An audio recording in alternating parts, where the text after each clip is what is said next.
Do the rich people cringe and say, don't tell them that, Robert? Yes. Don't tell people what you know. Right. Keep them poor. My father was the head of education, PhD, all that stuff. I go home and ask him, said, why don't we learn about money in school? And he looked at me and says, because the government doesn't let us teach that subject. The government tells us what we can teach and what we can't teach. And I thought that was strange. And I said, but aren't we going to school to learn about money? He says, no, your job is to get a job. I said, but you get a job to earn money. He goes, no, you're supposed to just get a job. And I went, no. Isn't the purpose of a job to earn money? He goes, you're correct. I said, so why don't I just learn about money? I can skip the job part, you know?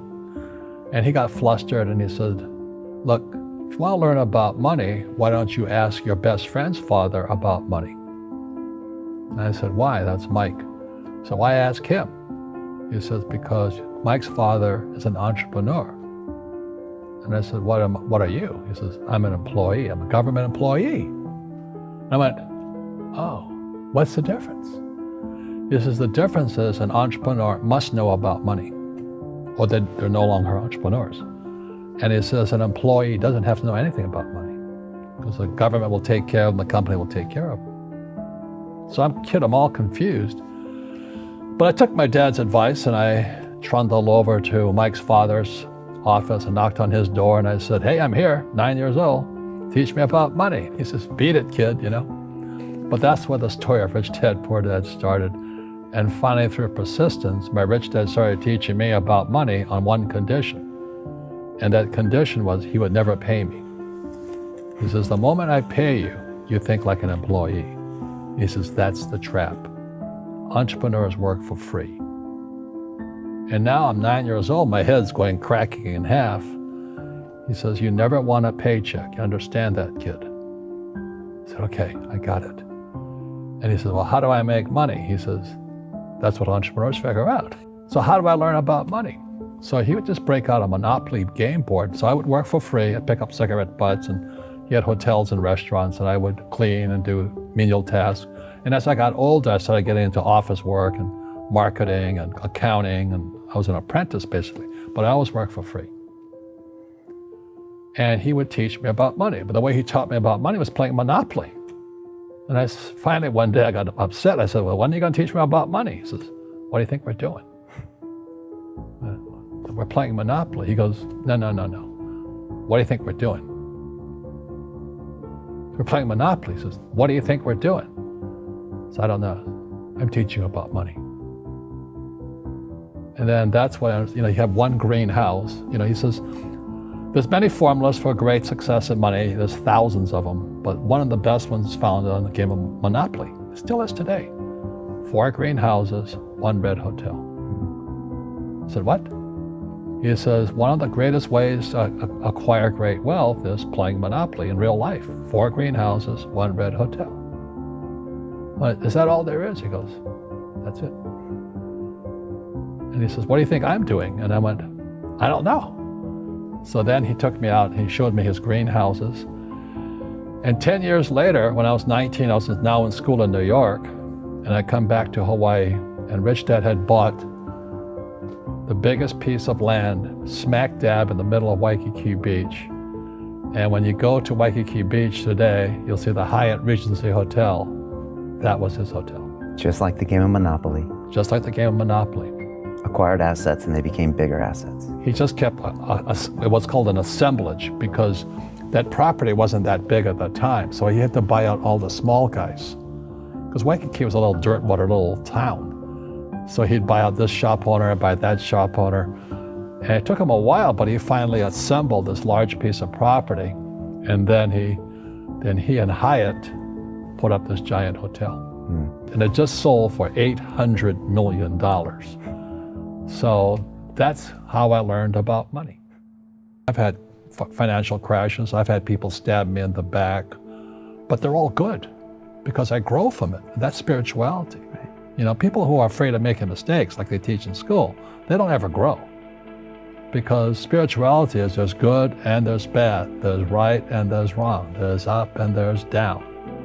Most people only want to be right, they only want to be positive. Well, you can't have that. That's not reality. Because the school system will never teach you about money. The school system was designed to teach you to be an employee, which is important, or a doctor or a lawyer, a specialist, but never about money. And what most people lack is real business knowledge, like accounting, like debt, like taxes. You gotta know that stuff, but they don't teach it in school to anybody. So, and then when people ask me, how did your rich dad learn this when your poor dad, a PhD, didn't? And the answer is very simply, my rich dad was my best friend's father. His father died when he was 13. So his rich dad had this family business at 13 to run. So he had to drop out of school, which was his blessing. Sometimes the blessing doesn't look like a blessing, but it turned out to be a blessing. And then his teachers became his bookkeeper, his accountant, his attorney, his banker, his real estate agents. So he has what I call real teachers, not these fake teachers in school. You see, most teachers in school, they teach subjects they themselves don't practice. I asked the teacher, I said, I'm in my third year of calculus now. It was called strength of materials. I said, am I ever going to use this stuff? He goes, no.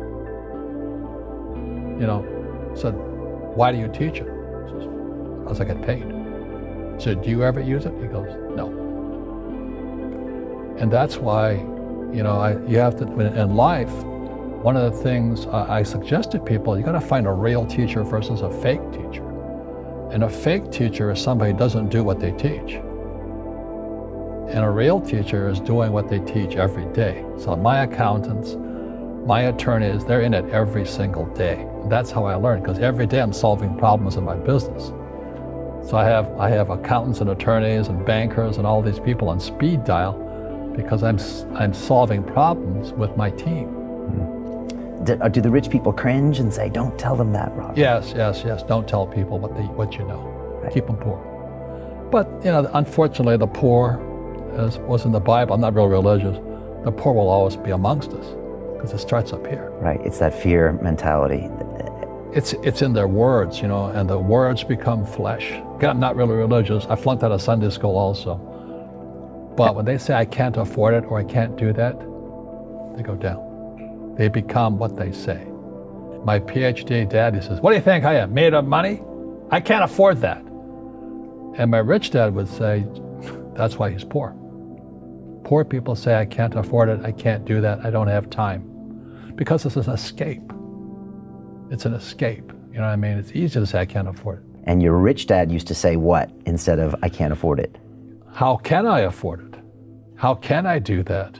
What would it take, or why should I do that? He says that a question opens the mind, a statement closes the mind. See, when you say, I can't afford it, your mind shuts down, and you become what you say.